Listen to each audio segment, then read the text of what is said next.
The following transmission is a conversation with Dean Carter, otherwise known as Prilladog, lead developer of the Fallout 4 mod project, Fallout London.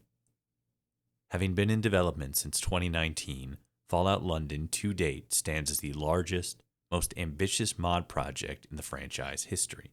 Covering an area even larger than that of Fallout 4, the player takes on the role of the Wayfarer, an unknown individual looking to regain their lost past amongst the sprawling and violent boroughs of London, England.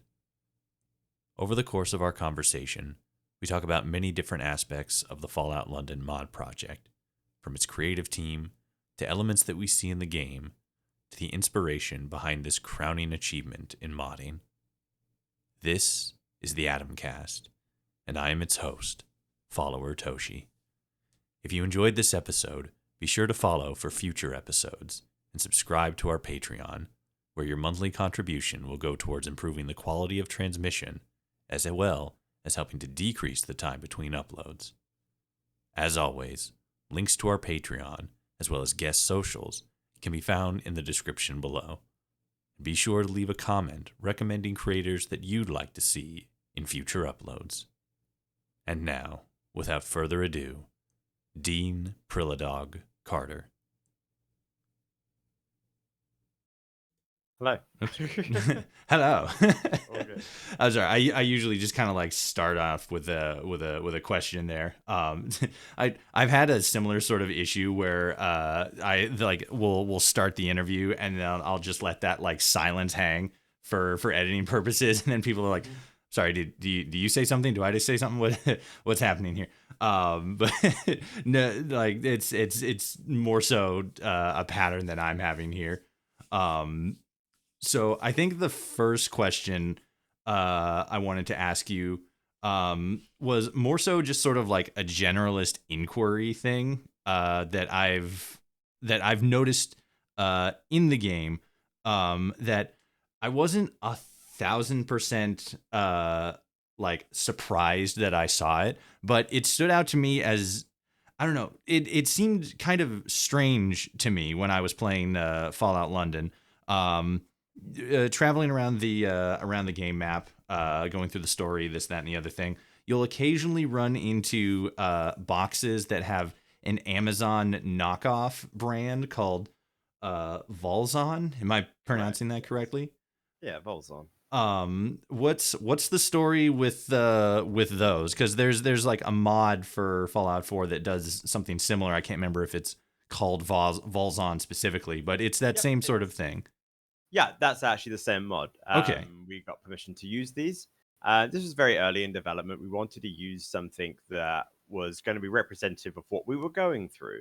So for your listeners, they might not know that Fallout London was basically something that very much formed during lockdown.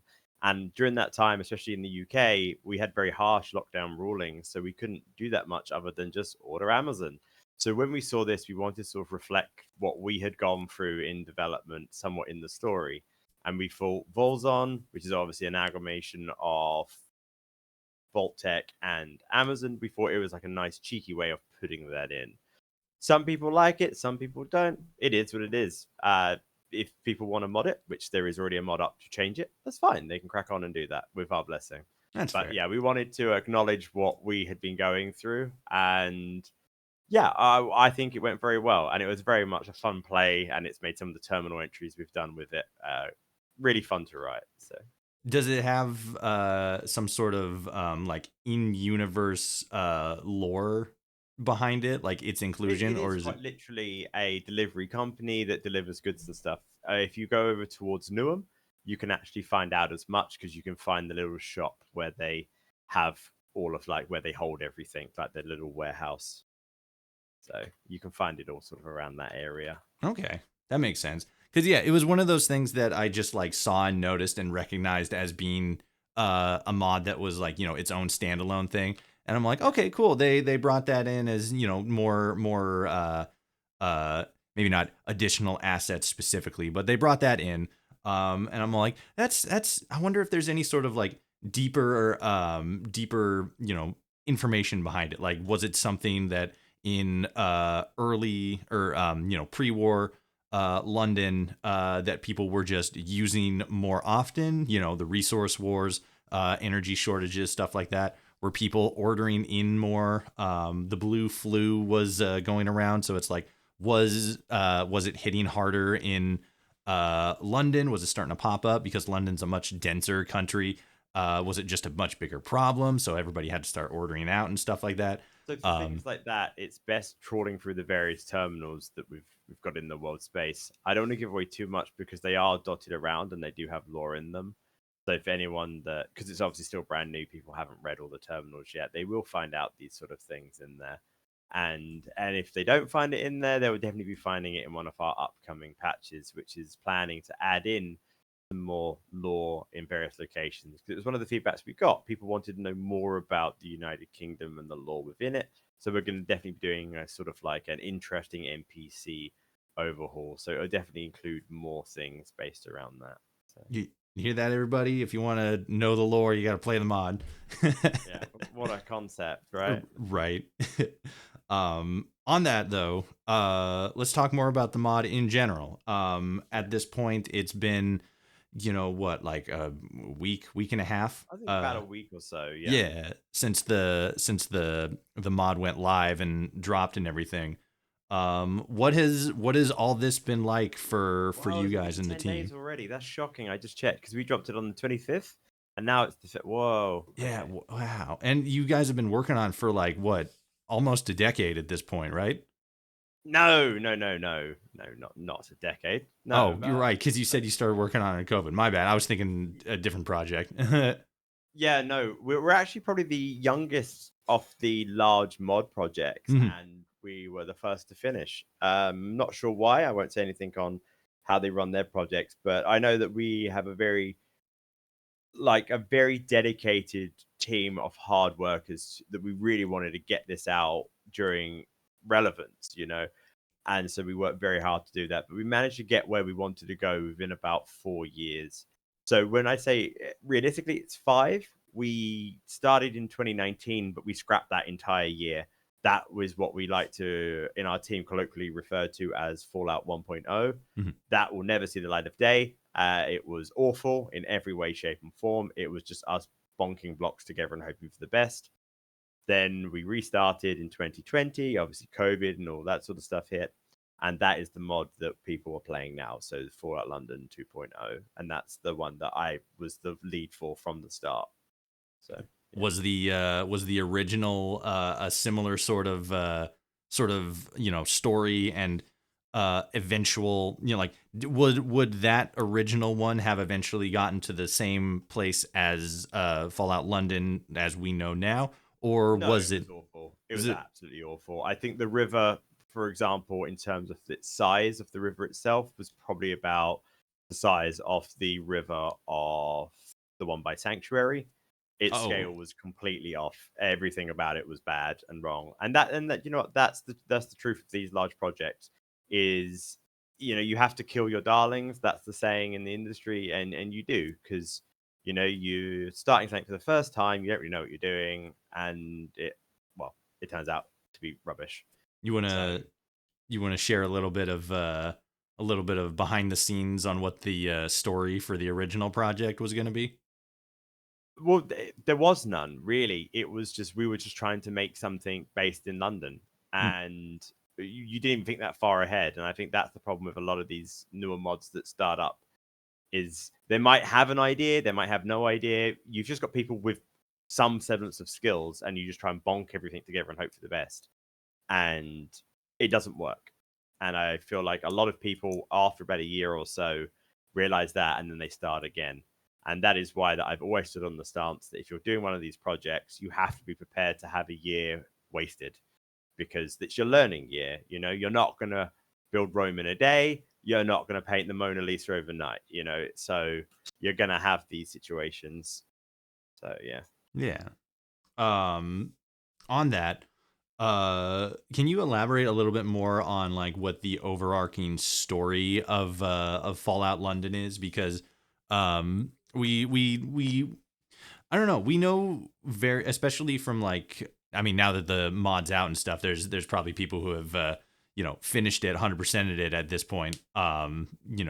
Stayed up literally all night and day to reach the ending. But can you tell us what the overall, the overarching, maybe not, don't give away like major story spoilers or anything, but what is the big story of Fallout London in terms of the actual like It's canon? basically about discovery. So your character, the Wayfarer, wakes up in a unfamiliar place with unfamiliar surroundings and is being spoken to by these mysterious people. You don't know how you've got there, what's happened to you, or who you are, and you have to work these things out. All you know is that these random people have broke in and destroyed what was happening that has allowed you to escape, and you will need to go on that adventure to either confront those people that helped you escape by accident or to discover where you come from, and things will develop along the way that will tie you to the story or the goings on with these people that were involved. And then, like all Fallout games, you will then choose your decision that will decide the fate that will solve the end of the mystery. Okay. Um, there from what I've seen so far, there was a lot of inspiration from. I mean, obviously, there's a lot of inspiration from older games, but I mean, one of the big standout things is there seems to be a lot of inspiration from Fallout New Vegas in the terms of the RPG system. You have traits; those are back. There's no skills, unfortunately. But there are like dialogue things based on charisma checks, what traits you have, this, that, and the other thing. But then there's also like a couple of things that I noticed, because one of the things that I noticed practically straight away, like when you released the like first 5 minutes of the game or something, um, Mhm. like that trailer, one of the things I noticed is that the lab suit that the Wayfarer is wearing is Oh, yeah. very reminiscent to the vault suit that the main character on the Van Buren quote unquote box art is wearing. Yeah, And the prisoner outfit. It yeah, is completely based on that, 110%. We really liked Van Buren and every way it worked. Like we took so many ideas from that. We really, really just loved including bits from it. It's why we also used the Gehenna. We thought it was a very good story from what they were showing. It had very large amount of clever ideas that we thought we could utilize. So we made sure to do so. And it also allows us to have somewhat of a grounding in the thought process of the original games. Because although this one never made it to the public, by us utilizing it, some of those cool ideas have now made it to the public. And we think that's worked out quite well and in our favor. So yeah. can you go a little bit deeper for people who might not know? Because you said you took reference from what was it, the Gehenna? Yes, the Gehenna. Okay, can you So go? that's like a lava filled monster, so to speak, in its simplest terms. So it's sort of like a humanoid that's been mutated amongst lava. I forget the full lore because I'm completely scrambled from the past week, Yeah. but it its inclusion in the mod seemed like a no-brainer since we had the fracking area of Croydon, which, as you'll discover through your playthrough, is like this lava-filled hellscape. So the creature's inclusion just perfect for what we wanted. In our time, we've scaled it up, so it's basically our equivalent of the Super Mutant Behemoth. And yeah, it's got other variants as well that get equally as more scary. So yeah, I really like the fact that we utilize these long forgotten concepts and reuse them. In fact, Croydon itself was also a concept from Van Buren. I believe they had theirs in the dam originally. It was this artwork of like this settlement that's hanging over the dam or this like ruinscape, and we utilized that as well into the design for Croydon. So that's like a double Van Buren inclusion or Easter egg, if you like. There's a lot of projects that are taking inspiration from Van Buren. Obviously, you guys, but then Fallout Nuevo Mexico also seems to be taking a lot of inspiration Is from that Van still going? Buren. Huh? Is that still going? Yeah, they had a weird sort of shift in what is it management. So there's a as far as I know anyway, There's a new lead dev on the team, but yeah, it's still chugging along. They had yeah, I'm right with you. I have no idea what the whole goal of doing all that weird stuff that they did with their social media was about, but yeah, they're as far as I last had communication with their team, or somebody from their team, they're still working on things. They're still plugging away at it. But Well, the that's nice to hear. I mean, we just keep plugging away on our Fallout London, and all these people will keep plugging away at theirs. And I think right, that's the great thing about mod development. You can check in on each other now and again, see if you're all still going. Some make it, some don't, and that's life, unfortunately. But yeah, yeah, it's always nice to hear that like nothing has failed, at least. So it's always good. mm-hmm. Because it's when you hear stories about like how like Miami or whatever is struggling, and it's hard to hear because they were always staples. I remember applying to them way back in 2017. I mean, maybe that's why they're not out yet. I don't know, but I do like the fact that when you hear these stories or you see the updates, it's like, oh, cool, they're still going. Like I love modding. I wouldn't be here if I didn't. So it's nice to see when all these projects are still going. Yeah. Oh yeah, oh yeah. Um, but to my to the point there, um, Nuevo Mexico specifically seems to be taking a lot of inspiration from Van Buren as well. The I think there's like a reservation, and it's like that's where the ghouls are, and you can play as a ghoul. And then there's Adam Lackow, who's working on just like making Fallout Van Buren an actual reality. Mm. Um, Yeah, he's that looks still, cool. huh? That looks cool. Oh, I've seen little clips of these sort of things. yeah, like every time he posts on Twitter and it's got like actual footage and stuff, and he's talking about like Mhm. the behind the scenes mechanic of it's and all, and I'm all like, man, that's really especially since he's just like one guy, as far as I know, working on Yeah. revitalizing this major lost Fallout property. But Yeah, to I have that, so much respect for the one man bands. I really do. yeah, It must. I know how much work it is, and that's with a team as dedicated as ours. When you see like these one people doing it, hats off to them. Seriously, this is a yeah, crazy amount of work. especially since he's building it like basically, as far as I've seen, from the ground up. Like that's wild. Yeah, That's yeah, for wild. sure. But a lot of big projects take a lot of inspiration from Van Buren.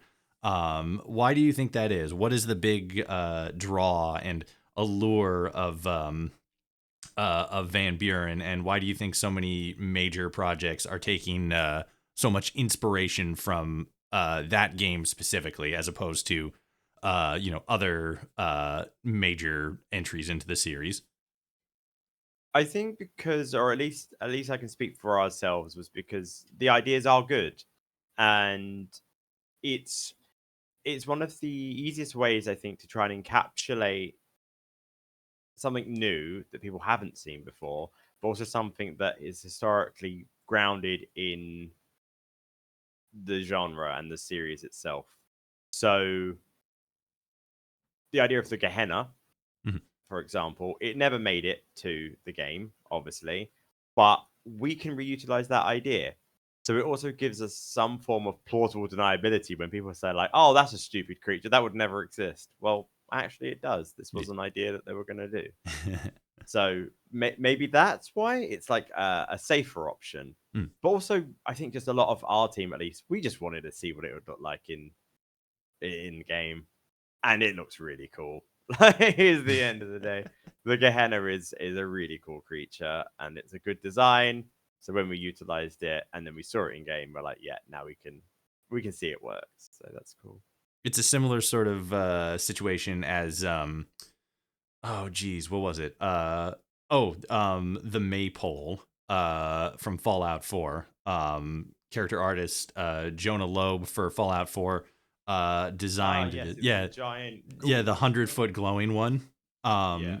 But like, so that unfortunately never made it into the game, but the concept actually carried over into the Fallout tabletop role playing game. I Oh, forget what did it? Okay.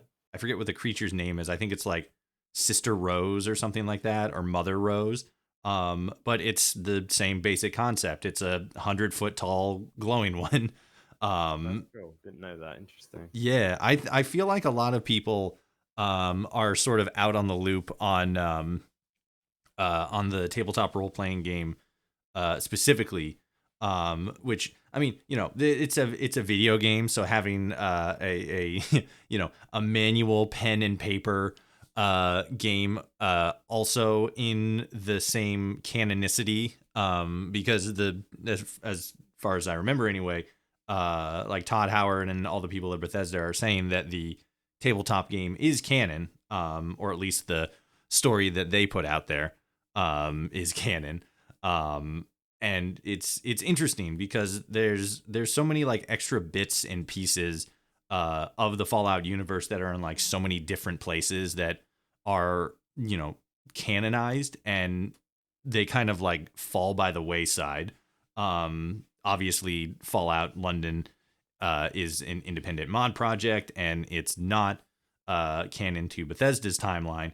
But I remember super early on, and maybe this was just something that was an ongoing like mod community focused, maybe not effort, but sort of nod to other projects. But in Fallout New California, one of the things that was noteworthy that was mentioned near the end of the game is that one of the major characters actually mentioned the Frontier, Oh, really? which was the mod project that wouldn't release for like a couple years later, Fallout the Frontier. Yeah. They mentioned the Frontier as an actual location in their mods, quote unquote, game universe. So it's, funnily enough, it's kind of a reality that we live in a situation where there's a Bethesda official canon timeline, and then there's sort of like a Fallout modding community Yeah. like canon universe, with those two kind of making note of each other. Do you see the canonicity of Fallout London specifically falling more along the lines into the community modding universe, or is it So like I is hope there? so, because we worked really hard to adhere to everything that Bethesda or the Gaming Bible, even though some people say that's non-canon. The idea of canon, I think, has definitely melted a lot recently, especially with things like Disney. Like when the ownership gets bought over by someone, what's canon, what's not, and this happened with Bethesda as well. Like, what did Black Isle say was true? What did oh, I can't remember the other one. Sorry, I do apologize. Obsidian? But yeah, like all of these other interplay, Oh, whatever Interplay. they say, it keeps changing, and the canon, it's not like a static thing. It just keeps changing at this point. So I think that with any community, you then have your own head canon and what you believe is canon. And we've had so many emails from lovely fans that say that they believe us to be canon in their world or their head. And you know what? I absolutely love that. That was not our intention. But if the product stands on its own 2 feet and people believe that that is part of it, that is the UK in the Fallout universe, then fine. 100%. Like, they can have that belief. We made this game as something fun to play. If people want to extrapolate that into their own belief systems, then more power to them. We'll never stop you, because that'd be great. And we'd love it. Absolutely love it if Bethesda turned around and went, yeah, this has been good enough. We consider this canon. But it's very unlikely to happen. In fact, more than likely, judging by the comments made by Todd Howard, even though they obviously know that we exist by them saying that it shouldn't exist outside. Yeah, it's unfortunate, but yeah, that was a slight towards us, it felt like. And we can fully imagine that there will be some sort of terminal note in Fallout 5 that just says, huh, UK dead. Right, And like right, okay, it's what it is. It wouldn't be the first time that Bethesda have done something like that. And especially as we now know from people who we've worked with have snuck in notes into the games that allude to their own mods and stuff. Mhm. So we know that there is no real oversight. There is nothing stopping someone from just putting something in one of the games that just utterly destroys our lore, and that is what it is. So if people want to choose their own canon, then they can. yeah. Just a really like blatant note, like, man, it really sucks that like China dropped like 6 billion bombs on fucking on London. Like the entire place is just glass. Nobody could ever live there in a billion million years. Just something like real aggressively straightforward. Yeah. Um, I'd like to think that wouldn't happen, but it's happened already, so we know of these things. So. Right. It's interesting though, because like I mean, it's like I think the biggest thing that a lot of people point to with proof that there's funnily enough life outside of the United States in the Fallout universe are obviously characters like Colin Moriarty from Fallout 3, Yeah. kind of Kate from Fallout 4, but I don't think that she's actually, in the same wagon as Moriarty, where she was born outside of the United States and immigrated Her age into. doesn't make any sense, especially what she says about her parents. We even tried to see if we could make logical sense for Fallout London with Kate or Kate's parents, Mhm. but we worked out that Kate's parents would have had to have had like the kid like ridiculously young for it to even to make logically sense in our timeline. It was just it doesn't make any sense. Did Like you? certain accents would not have stuck around, unless they were in a distinct Irish area off Boston with other Irish people. But from the game, we didn't see that at least. So Yeah. yeah, it doesn't make any sense. Yeah. But in that they've sort of alluded to locations outside of the US as still being like sort of existing. To that point, we've also seen them sort of not I mean, obviously you said with like notes and stuff, but we haven't seen like a major, not slide back, but further continuation of the existence of things outside of the U.S., which could be just a creative decision. They say, hey, we want to focus on this.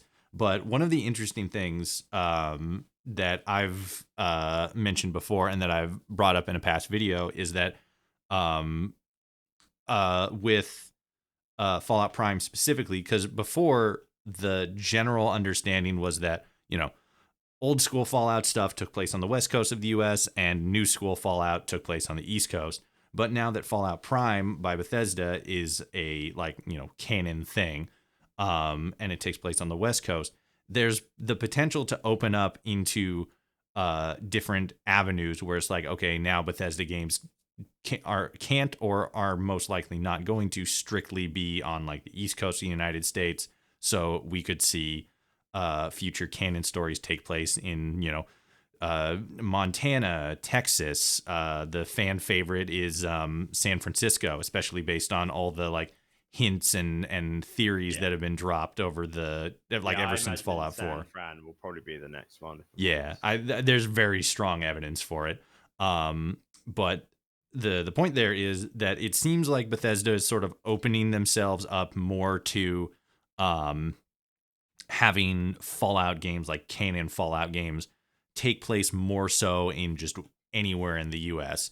How far do you think they will or will not venture outside of that? Because I mean, obviously I think don't think they will at all. yeah. Todd Howard, I think, made it abundantly clear that it's an American style game, full of Americana, and then that's the end of that.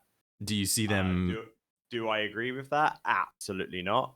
But hey, Todd has spoken, so that seems to be that, right?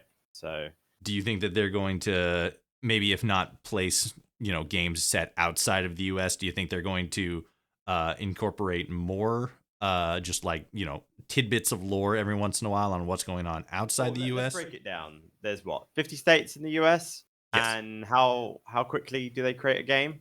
Yeah, once every like 6 years. I mean, more than 6 years, my friend. When did Fallout 4 come out? 2016. Yeah. So, all right. So, obviously they're 76. So, yeah. Okay. So, even going on that, they have a whole lot of states that they can go through. They're not in any rush. They don't have to leave the US. The rate that they create a game, they can reuse assets. That's the thing. Like we had to create stuff from scratch. They can just reuse assets. Throw it in. Like whatever modeling program that they use these days, just upscale everything, throw some AI in it, job done. America too, like cool. They don't need to move it away. They're in no rush to do it. They don't need to. The law's all established, which means they don't have to create more law. It's I don't know. I feel like a lot of, and this is my personal thought here, is that I feel like a lot of things these days are just very corporate. How much money can we get out of this with the least amount of work? That's my opinion. So they're going to take the easiest route, which requires the least amount of work for the most amount of returns.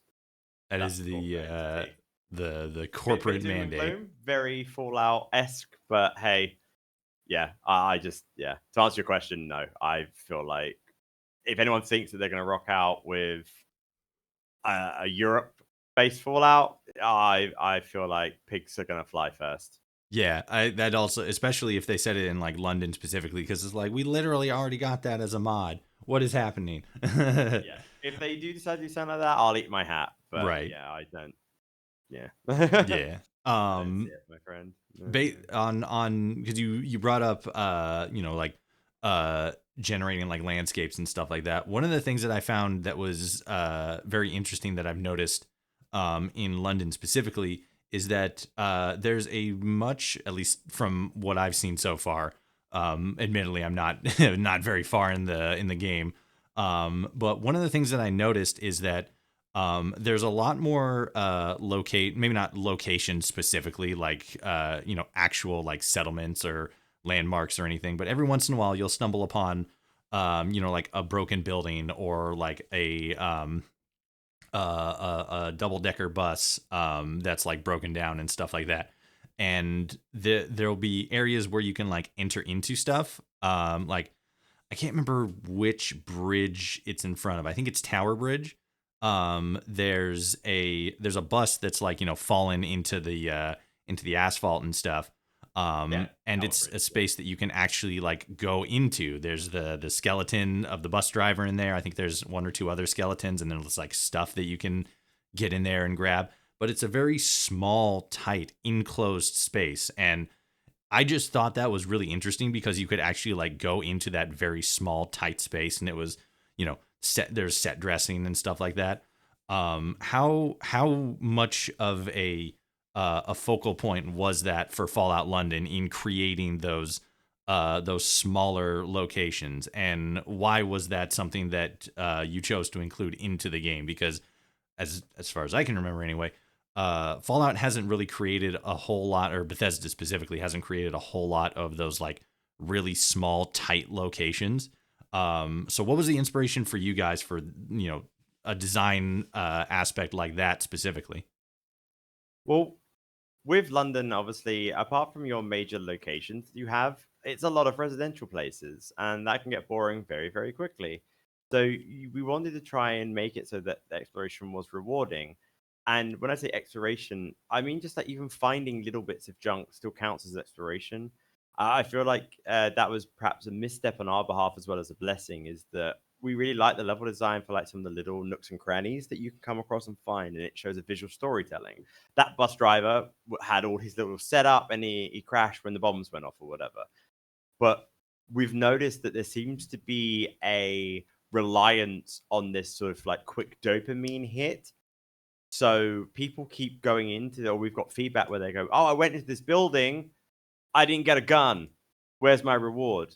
Whereas what we tried to design was more like your Fallout 1 and 2 games, where you'd go into a place and you'd be like, "Oh, cool. Look, little bits of level design to keep me interested as I go." And we think that our emphasis was on doing things like that. So players that are maybe a bit older or prefer the more slower methodological gameplay, they're going to get the most out of it. But definitely we found that those that just want to have the dopamine hit, those little bits of art that we've tried making dotted around the place haven't been enough for the player. So that was something that we are going to try and work on our side in a future update, where we can try and cater to both. So we'll put more effort on those little art things like we have, but then you'll also be like, "Oh, look, a gun." So that way it caters to both people. Yeah. Because that's something I've noticed, because I've been playing a lot of Baldur's Gate 3 recently, and it's interesting because every once in a while I'll come into either an interior space or like a specific location on the map. Again, I haven't haven't gotten very far in Baldur's Gate 3. I think I've just finished Act 1 like 2 days ago or something. That's better than me. I haven't even had a chance to play it. So It's a real great game. I will say that. But one of the along the lines of what you were talking about there with like just visually interesting level design stuff. Every once in a while, I'll go into a location that's, you know, explorable. Like it's like, oh, this is an interesting place to like check out and stuff. Like for example, down in the southern area of Act 1, there's this whole like swampy area, and then there's like this one specific little area that you kind of have to like hop over a river to get to, that's got like all these like really strong enemies, and you fight them and you beat them and everything. And one of them I think has a decently okay shield on him. But there's no like big treasure chest where it's like, here's this like really strong item or like anything like that. It's more so just another one of those areas where along with what you were talking about, is more so there as like a design philosophy, something to sort of build up the world a little bit more, as opposed to just, you know, another dungeon for people to run through. well, exactly. We didn't want to keep just. I feel like people that have been giving the feedback, and all feedback is valid because it's how the person feels. But I feel perhaps they are misunderstanding what we were going for. We are not Fallout 4. Fallout 4 always had a crate at the end of everything. You always got like a dopamine hit reward. Ours isn't about that. It's the post-apocalypse. Like the reason why you have no ammo and stuff is because it's rare. You know, you should be having to fight with these crap guns and these melee weapons and stuff. When you go into a building and you find a single med kit, that is your reward. Mhm. And you might not even get a stim pack from it. That's like the best reward. That's how we want people to be. Finding like 10 tin cans. Cool. I've now got aluminium. I can build something. That's the reward. That's how low level like the rewards are for us, because we want it to be that you're constantly struggling. That's the sort of game that we designed.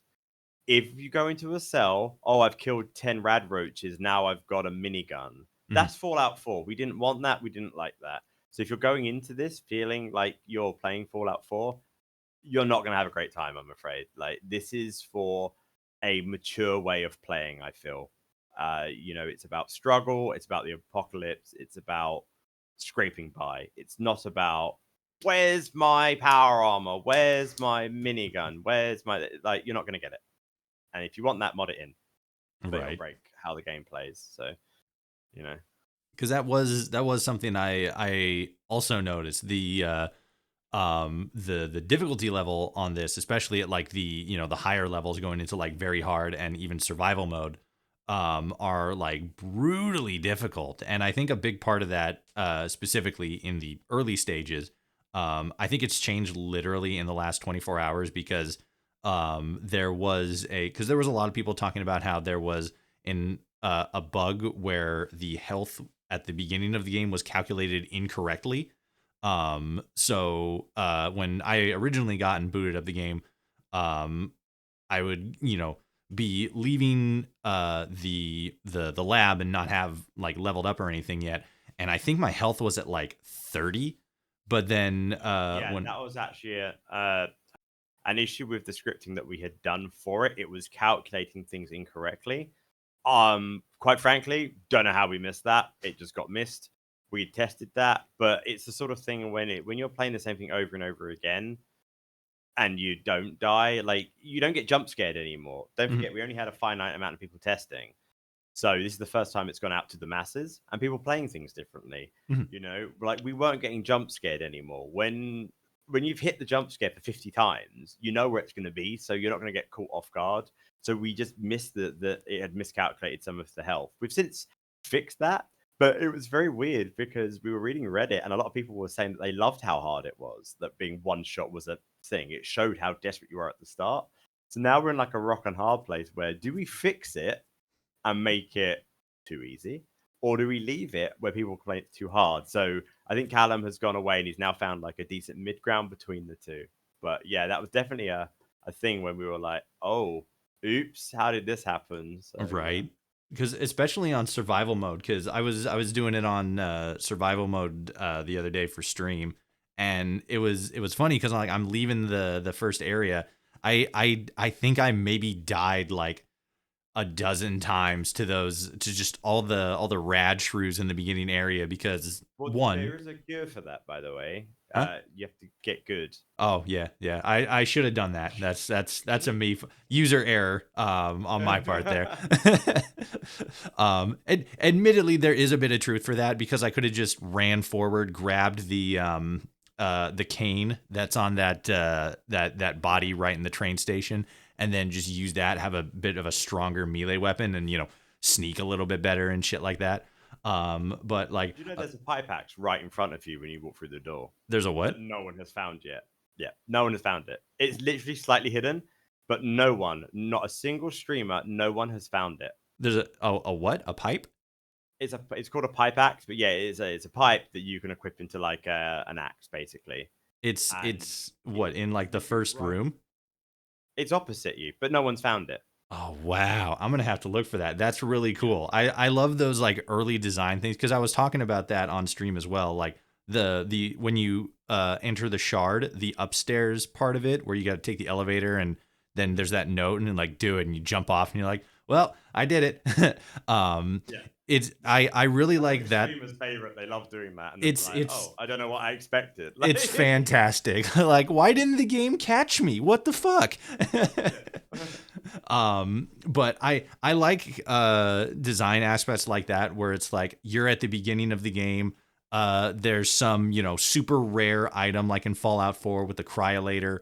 Um, Mhm. or it's like, hey, there's this like really big thing that you can, fight, but you're super low level and it's really strong, so it's gonna beat the hell out of you. Like the Erd Tree Knight at the beginning of Elden Ring. So there's like incentive to come back to this location at a later date. Yeah. I don't know if you actually can do that in Fallout London because of the way the game starts and everything. Maybe You can go back, but again, we've had feedback where people were like, "Where's my goodie?" I went back. It's like, no, it was right. like I think people have definitely been spoiled by this. What do I get for playing it right? Like, no, it's about exploration. You might finally be able to unlock a place, and there's just some like whiskey in there. It's like, Yeah, all right, because that but it's like it's just story. It's about, oh, this guy worked here or whatever, and it's like, yeah, you're not gonna find a gun everywhere. yeah. Like, no. Because my build up there is to the point it is a very different kind of gaming experience than a lot of other Fallout games. Like the closest I could probably say is that it's a lot closer to Fallout New Vegas, and even then it still feels wildly different from Fallout New Vegas.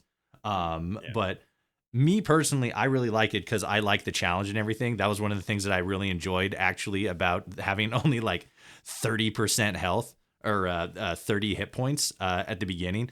At the same time, though, especially on survival, it did make it incredibly difficult to clear the beginning level, like the shard and the terminal and But everything. it doesn't scale very well. Not our mod. I mean, like Fallout 4 in general. Yeah, It yeah, one of the reasons why we wanted to make the start so difficult is because as soon as you get going, it becomes easy. hmm You know, like we were watching a streamer, they were running around at like level 39. They were just blowing everything left, right, and center. And it's like, yup, that's what happens. So by giving you that longer early game, it makes it harder and it makes it like more survival. Like when I play my modded playthroughs, I put a mod in that like removes all leveling apart from quests. hmm So I'm typically only at like level 10 maximum when I finish the game on my Fallout 4 playthrough. So that was how I definitely designed some of my levels when I was doing the level design and questing and stuff. So yeah, we wanted the early game to be the harder part, and we want a longer period of I'm wearing this because it gives me good stats, not I'm wearing this because it looks pretty. yeah, You know, we've already found that people are talking on the forums and stuff about if you go down to a certain place, you can kill this specific guard to get the best stuff you can for that level. Mhm. We love that community aspect that they're all working together to just try and survive, Yeah. not just where are the spoiler weapons. I really love the fact that people are trying to build a community just to get to the end alive. That's so much more fun for us to read. Right. And I think that's more important in order to like if you're going for that, it's definitely a lot more important to balance the beginning area. So I think that especially with it like at 100, I don't remember what my stats are or my specials are once I leave the vault or the vault, leave the lab. But it does feel like it's at a much more balanced area.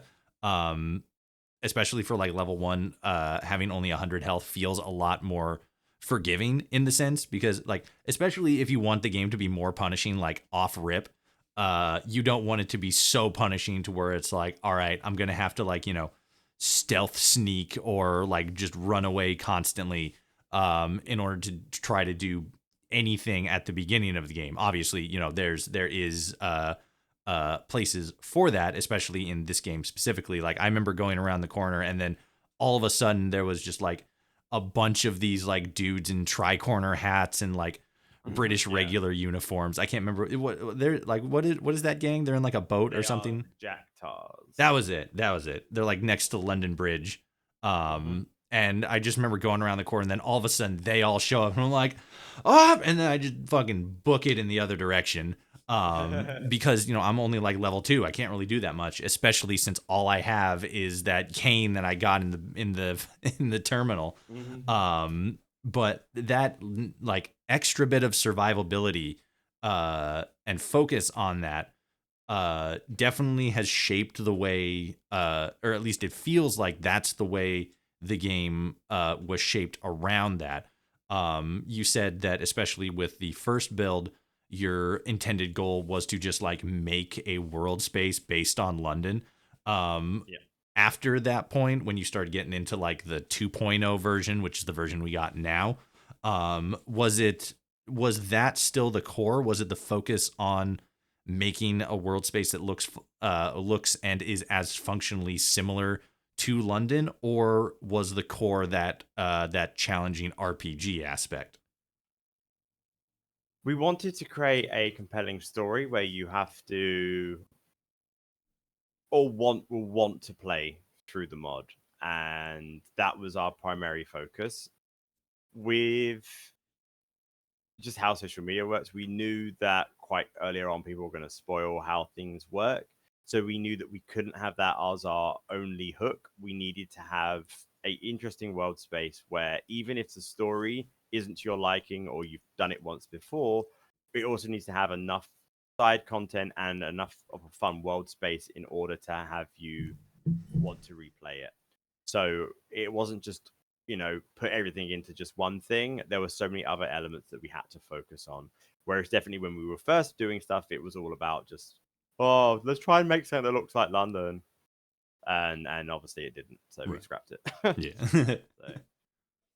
So, and I think like that's the thing that like a lot of these games, and I would definitely say that's probably the one bit of advice I would say for all of the other modding teams is that you need to think about replayability. It can't just be about story, because if your story isn't for what people like, then they're not going to play it for the story. They might want to play back because they love the world space. We've had great feedback about our world space, but we've also had people say that it's confusing. Nothing will be for everyone. That's life. But yeah, it is definitely one of those things where, you need to try and cater for as many people as you can. So, yeah. London is also a much more densely constructed urban location. Yes. So it's very similar to like downtown Boston, where like there's very thin alleyways. All the buildings are very tightly packed together. So like especially after getting wiped out during a nuclear apocalypse, and having buildings crumble and get destroyed and everything like that, it would make sense that the world would be a little bit more difficult to navigate, especially since again it's a very tightly constructed city. So yeah, that makes sense to me anyway. I do get why some people, especially people who have like played the the other games, in Bethesda's catalog. We're like, it's confusing to get around. I get that, but at the same time, especially in like a realism term, it would make sense that it would be harder to navigate in. Yeah. What sort of changes have really like affected the way the mod was developed over the course of the 4 or 5 years that it was in development? Obviously, I would imagine Fallout: The Frontier was a big one. The everything that happened after that came out. But were there any other releases, games, things like that were a either a big impact on the game, or sort of like a, hey, this happened with this project. We should probably go back and look at our own stuff to You know what? Honestly, no, not at all. I feel like your game that you're making needs to stand on its own 2 feet. It's actually one of the reasons why I really stand by what Tim Kaine said in one of his recent videos, where he stated that an idea is less than worthless. So when people write to you with their ideas, it's actually damaging when someone gives you an idea, because you can't use that idea because they could sue you. You can't just you can't forget it either. You might read the idea and then you might come up with something maybe like a month later that's used parts of it without knowing. That's just how the brain works. So we purposely was not trying to grab anything from other games, which is why I was so shocked when the Frontier came out and they were just using things from other games left, right, and center. That was just like, what? Why would you even want to do that? Then it's not your game. It's just Wolfenstein in Fallout. Like, no one wants that. Oh, it's Call of Duty in Wolfenstein. No one wants that either. Sorry, Call of Duty in Fallout. Like, no one wants that either. They wanted to play The Frontier, and well, yeah, they just got this amalgamation of games, and that was why that we made a big active effort to make Fallout London, and we purposely didn't try and even follow or look or grab anything from anything else. I don't doubt that there's probably things which, as I said, have snuck into the subconscious and they've come out in the game, like when certain things get designed. For example, the biggest one for me, I was the one who built the shard, the interior. Lots of people in the videos were like, "Oh, they've been copying BioShock." I've never played BioShock, and I built it. Yeah. Everyone thinks I based it on BioShock, but that's because for them, they've seen something similar, and it snuck into their subconscious. So now they think that I have based it on that. I've never played BioShock. All my understanding is that there's an Art Deco window, and that's what makes it look similar. Plus, like, but apparently that's it. So that's the thing, is it's really dangerous to try and take things from other games or movies or whatever, because then it bleeds in and it can ruin your product. And I think that's what happened with the Frontier. And it's also why we never looked at the Frontier. Like, we knew we didn't have anything sketchy in ours, so it's why we just stayed away from that like the plague. Right. Plus, like, Art Deco is a very common theme I guess specifically in U.S. architecture. But like, it's a very common artistic architectural design. So it's incredibly common, especially in games that take a lot of inspiration from like the 1950s and stuff, or the 1920s and things like that. So it's like, to be perfectly honest, when I entered into the shard, I didn't even think of BioShock even a little bit, because everything just looked like it fit in more perfectly because of the the location that it's set in, and maybe London had a different artistic inspiration, but in Fallout, when you're trying to make a Fallout inspired thing, obviously a lot of the US focused Art Deco designs are going to bleed over, because like, if you make a mod for Fallout New Vegas for Fallout 4, and it doesn't really look like it belongs in the Fallout universe, then you're pretty much just making it's like Half-Life, where you're making maybe I'm thinking of the wrong game, where you're making a game in another game's engine, but it's not set in the same reality. No, I know what you mean. I do know what you mean. I mean, this is one of the things that we always needed to make sure that was at least somewhat consistent is that we're going to be using lots of Fallout 4's assets, but we needed to make it not just, Boston, but UK. Yeah. We were lucky that it was obviously had lots of New England architecture, but yeah, we had to still change it enough. And I definitely think that was also something that we had to overcome. We needed to make sure that it did have its own feeling to it while still being based in that game. Yeah. Even though it does still say the Commonwealth when you're down in the lab in the beginning area, but Yeah, we tried. We could not fix that. yeah, We truly tried. that's weird. um, so I I've playing the game again. I haven't gotten super far into it. I have seen that you have ghoul characters, which another iconic staple of the Fallout series. But you also have the Thames folk, which are very new, like completely new to the Fallout beastery. I guess maybe just they're a new race in the universe. What is the whole design philosophy behind them? I mean, obviously they're supposed to be some sort of fish-like or aquatic based species, but especially since they're called the Thames folk, what was the the inspiration for them? What The biggest one is the Cthulhu mythos. So, if you've ever read Shadows over Innsmouth, it's very much based on the Deep Ones by H.P. Lovecraft. You'll find references to this with our Cthulhu doll. You'll also find that there is one of the player homes you can unlock through the quest line, which is the Innsmouth suite. So they're very much based on that. And we realized that we could do this, which is something that a lot of us have wanted to do, because not only has it now entered the public domain, it has also been a feature of Fallout with things like the Dunwich Borers and stuff like that, which is also sort of Cthulhu mythos esque. So it has allowed us to tap into our own interests, which has been which has been great. And so they're very much based off that. But as you said, they are humanoids that have took a plunge into the Thames and been horrendously mutated. Same as with the Thames Hounds, same thing, but with the dogs. Okay. Because like that was one of, especially in like the early trailers and stuff, because you had, I think you definitely showed off the ferryman. I can't remember if you showed off anyone else specifically in those trailers. But that was something that I noticed almost like immediately, because we don't really see very many like new races in Fallout.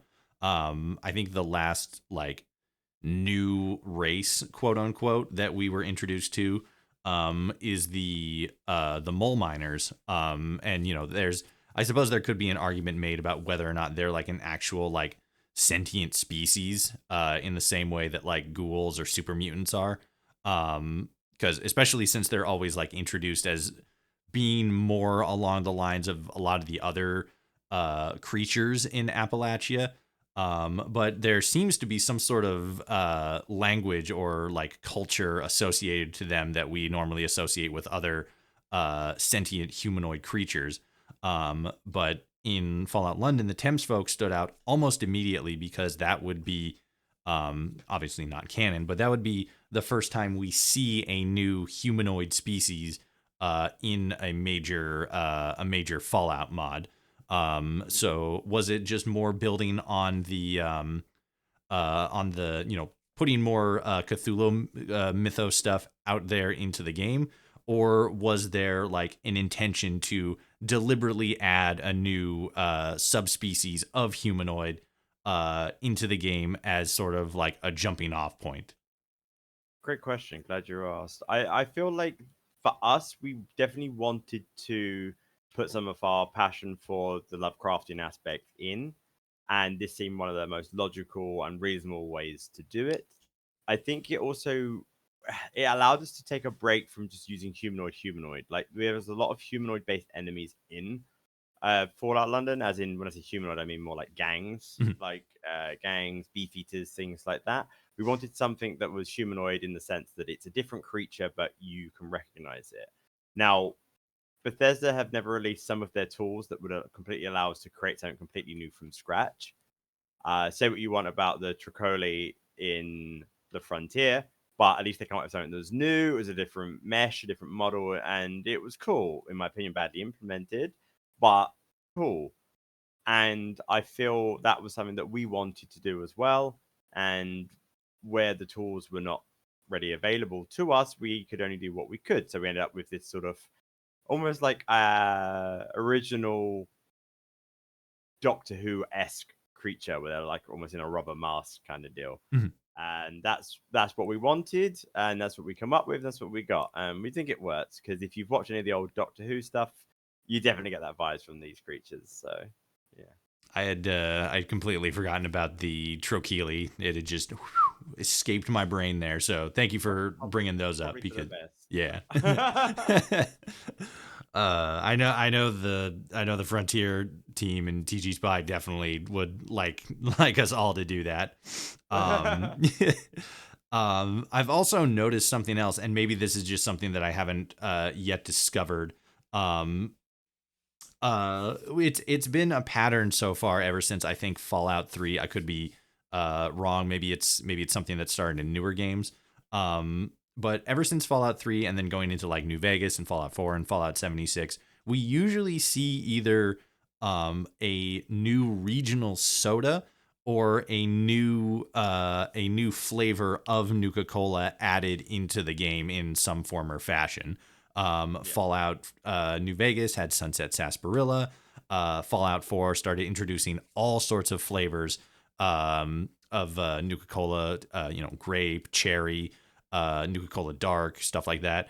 Fallout 76 continued that trend with like Nuka-Cola Twist. I think Cranberry was a new one. And then, obviously a couple more there as well. Is there like a regional or additional new flavor for Nuka-Cola in Fallout London? Is there a new soda? Or did you guys just not worry about anything, that minor and ancillary? oh no, we worry about those things all the time. We actually reverted our Nuka-Cola back to what it used to look like, so it's no longer in like the rocket shape kind of deal. Mhm. So it's in like the more Coca-Cola esque form bottle, and there is a whole quest line that allows you to work out why it's over there and the ramifications of it being there and how it has interacted with our drink, which is Iron Brew. What is it? Ion Brew. Oh yeah, I do remember seeing Very seeing a couple of those chocolate now. drink, Iron Brew, of a very similar spelt name. Yeah. Yeah.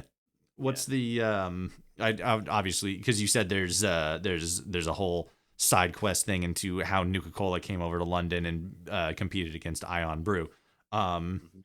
Is that something that in like, future patches and stuff you're going to build more on, like the Ion Brew soda thing, or is it at this point mostly just like, bug fixing and like extra details and stuff that didn't make it into I the mean, that's already all in.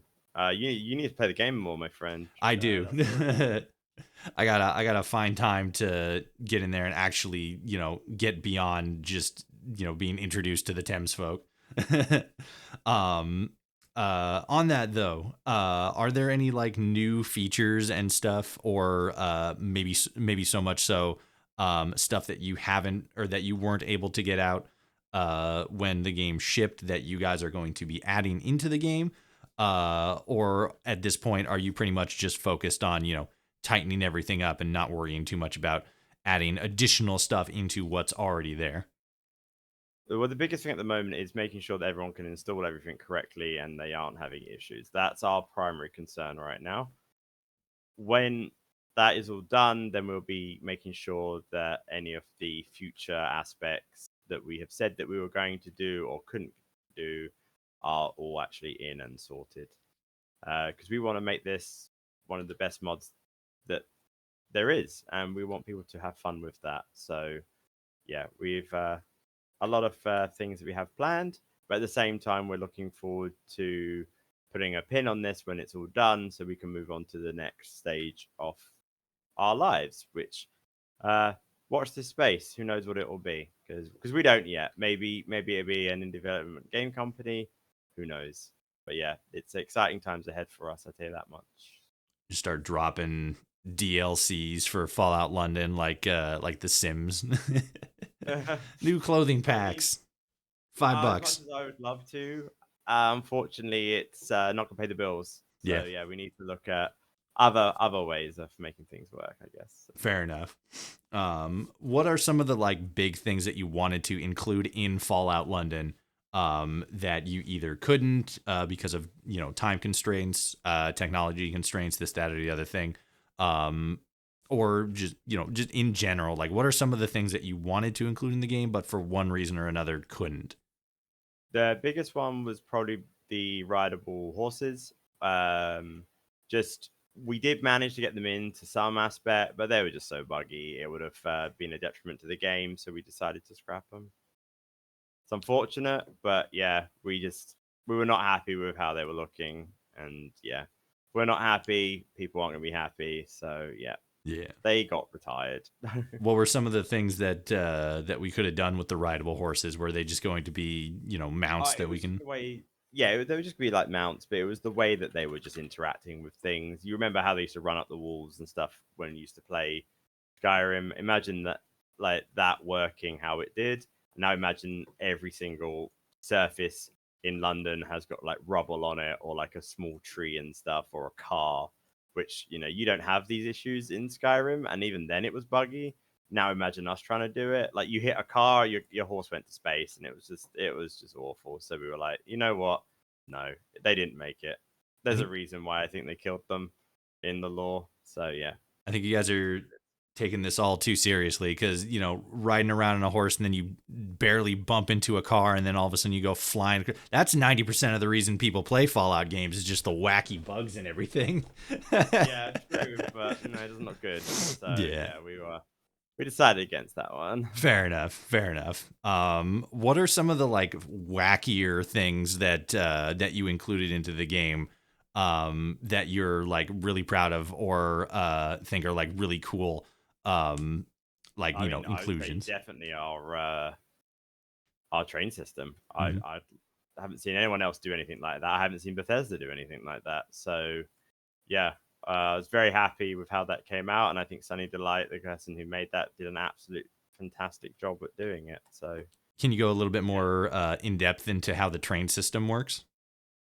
well, I mean, that's the thing. It's his own level of magic. I would go into it more if I understood how he got it to work.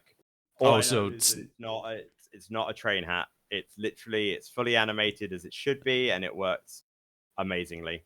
so And yeah, he is the complete whiz, and I wouldn't even know how to start to explain how he got that to work. So. you got your own certified train wizard on the team.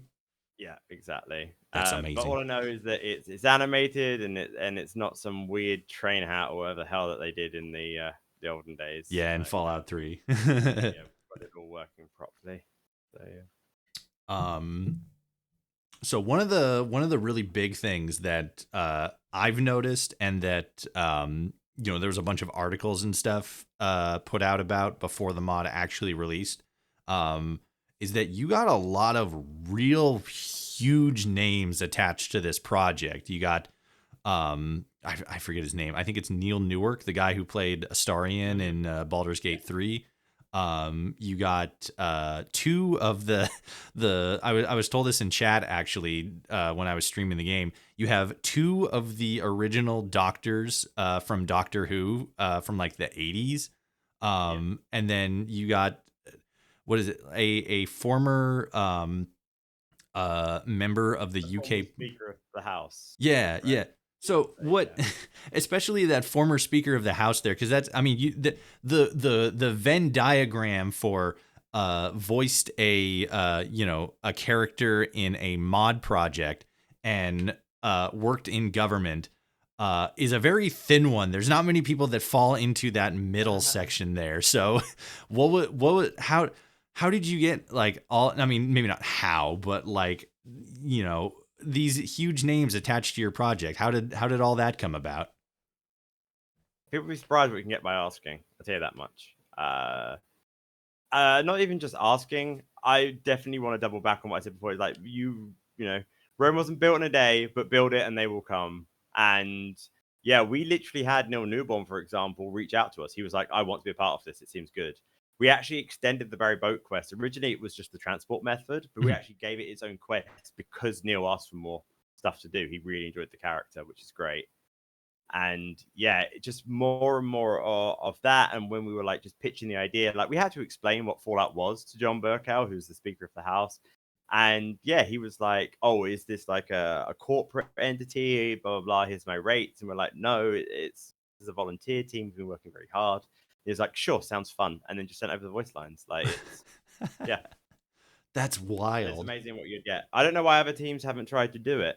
But then again, I suppose at this point, we've been such a pioneer off it. Right. I don't know if they would even necessarily want to.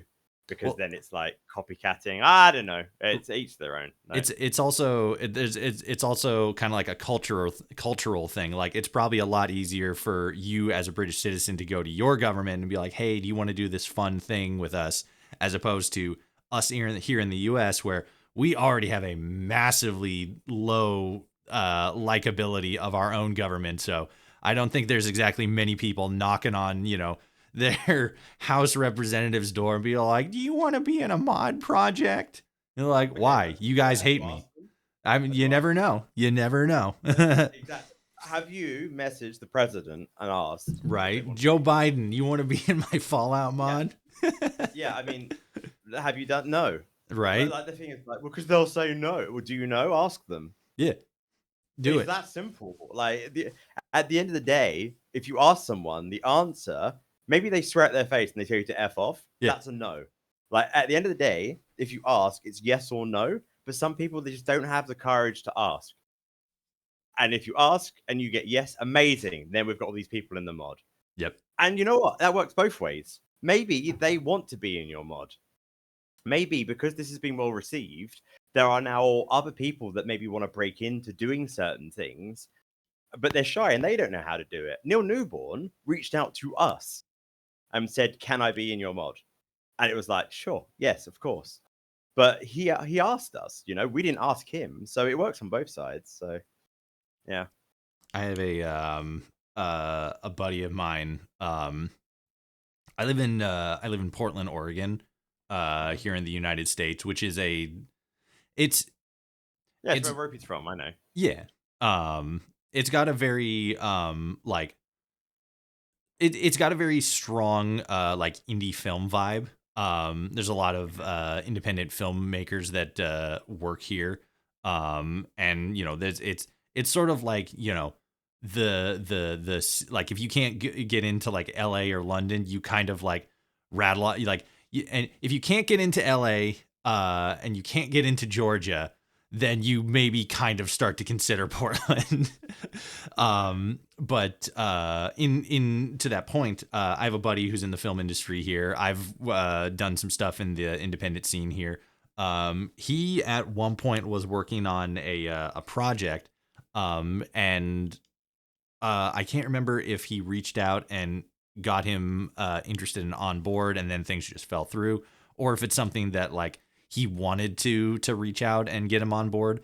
But I know he has a contact with like his agent or something. But a small filmmaker friend of mine has a contact point with Bruce Campbell and tried to get him onto a film project. So like when you say like sometimes you just got to reach out and ask, it's like that's very much the case. Sometimes you just have to send out a letter and be like, hey, do you want to be in this thing?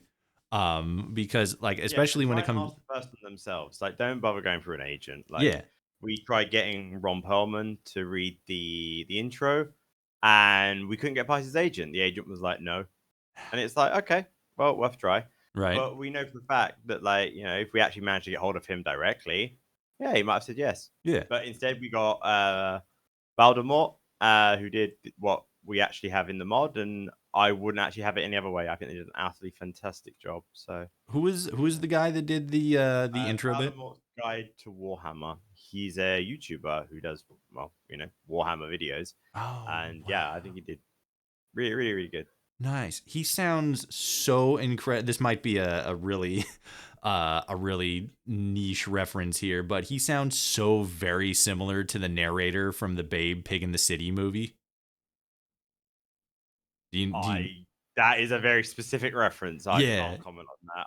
I do not know that one, I'm afraid. It was there. I think there was two movies. There was like, I can't remember. I think it was just called Babe, the first movie, and then the second one was like, oh, he goes to the big city, and it's a children's movie about a talking pig. And Oh no, I know, but I yeah, don't get the reference myself. I haven't seen that movie in many a year. right, But, flashback. yeah. But yeah, he sounded very similar to the narrator in those movies. So I was like, is that the same guy? And like, no, it can't be. But it was either way. Along those same lines, it was a very well done intro either way. Very very mood setting, as it were. Thank you. It means a lot. Yeah, definitely. Overall, I think this is a spectacularly amazingly well done project for what it is, and especially like the scope and size. Because it's like what, like 30 gigabytes. Like this is a massive mod. Yeah, it's a big boy. Yeah. A big boy, yeah. It's hefty. And like, you know, there's always going to be like those a couple things where it's like, oh, the lighting looks weird here, the sound's weird here, this texture's probably not, but like it's like that's modding. Sometimes things don't always exactly go perfectly, but in the grand scheme of things, the entire mod project is just huge and a triumph in and of itself. You know, there's obviously been other huge projects that have, you know, varying degrees of success and impressive things about them. Obviously like New California and then the Frontier, even though the Frontier did get a lot of deserved and maybe not as much deserved backlash to it. The fact that it released at all, and me personally, I think the world space in the Frontier is incredibly well made. You know, like 90% of it.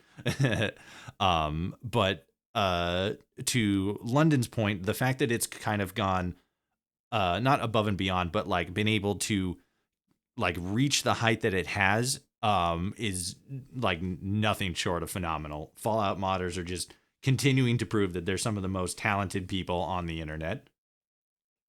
Yeah. I think anyone who gets their project over the line, props to them. Mm-hmm. Honestly, that's your hurdle. How it's received is a whole other ball game. Just getting it to that finish line is a hurdle amongst itself, Right. far beyond what I think anyone realizes. It's why we've got Hawaii #7 or whatever it is now. Like, people see the concept art that someone made, they go, "That's amazing. I'm just going to make a mod." It's not that simple, I'm afraid. It really isn't. It's a journey. I think you might have said that you were not the original dev of Fallout London, or did I mishear that? So for the one that's released, I was. When I joined the original project, back where it wasn't even called Fallout London. That's why I say 1.0 just for ease, for clarity's sake. Right. It was originally called The Wall, which was an awful name. But there we go. Yeah. Yeah, that was ran by someone else. I don't even remember his name. Like, it was so long ago. But yeah, it was run by someone else, and they were only around for a short while before I assumed command, if you so wish to call it that. Right. And I literally looked under the hood of the vehicle that he had created. I was like, "Oh my, what is this? This is bad." And then, yeah, that's when we then led to the restart. So what is the like overall journey for you from when you were first introduced to the Fallout franchise to getting into modding to the larger, you know, developmental process of creating Fallout London? So I guess at heart, I'm a level designer. Even while I've been doing this interview, I have been level designing. I've been fixing things. I love level design. It's the fact I can literally just sit there and create. I love that. It's a way to channel my creativity. And definitely that is something that this project has allowed me to do literally in spades. Like, it's been great. And to channel that into something that's become this big is amazing. Like, if you've ever sat there and created something, maybe like on The Sims, this really cool house, or you've made this really cool, I don't know, to keep it Fallout related, you've made this really cool settlement. You're like, I want to show people, but you don't have anyone to show. That was always me. And by then moving on to this, I could create something that I thought was really cool and then show people. And yeah, that's been my journey to sort of go from not being able to show people anything to, wow, look, this is my mod with my team, and look how well we've all done. And I love it. I'm so proud of our team. Honestly, I'm so proud of them. I think you've given a lot of really good advice over the course of the interview so far. Like reaching out to, big names just to like see, hey, would you like to be involved with this project that I'm doing? Tempering, maybe not expectations, but doing your best to sort of prevent outside, maybe not interference, but like expectations or bits of information or design qualities to sort of compromise or change what you originally had going for a specific project. But in the grand scheme of things, especially for anybody who's like looking into doing modding in a more serious aspect, or just anything creative, voice acting, art, illustration, or not illustration, like storybooks, comics, stuff like that. What is like the biggest inspiration that you have, you know, taken in, and what is like the most or the biggest advice that you would give to other people? Honestly, is just open your mind to ideas, even ones you don't agree with, because they all sit in your subconscious and they will help you develop things. So I don't mean that to contradict what I said earlier, where you will, listen to someone's idea and then it will be like, oh no, now it's come out in my work. What I mean is more, go look outside, look at how buildings are made, go look at how the world works, how everything synergizes with each other and where it doesn't. And that relates to the real world as well. If you go put a school next to a factory, society's not going to like that. So that then bleeds into your own creation of like, when I'm building the game, shall I do the same thing? Shall I go put a school right next to a pollution zone? No. And if you do put it in the game, especially something like Fallout, maybe it works, but then you need to put the lore behind it. So you need to envision of when someone plays these things, will they be immersed in what you've done, or will it be pulled out of them? If you do something that's a very strange design, it will rip people out of immersion.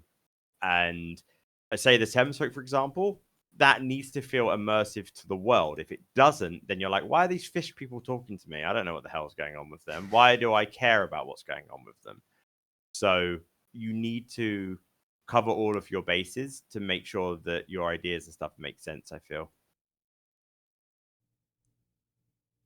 Thank you for listening to my conversation with Dean Prilladog Carter, lead developer for the Fallout 4 mod project, Fallout London. If you enjoyed this episode, be sure to follow to be notified of future episodes, and consider subscribing to our Patreon, where your monthly contribution will go towards improving the quality of transmission, as well as helping to decrease the time between uploads. Until next time, dear listener, I thank you so much for tuning in, and I will see you all out there in the wasteland.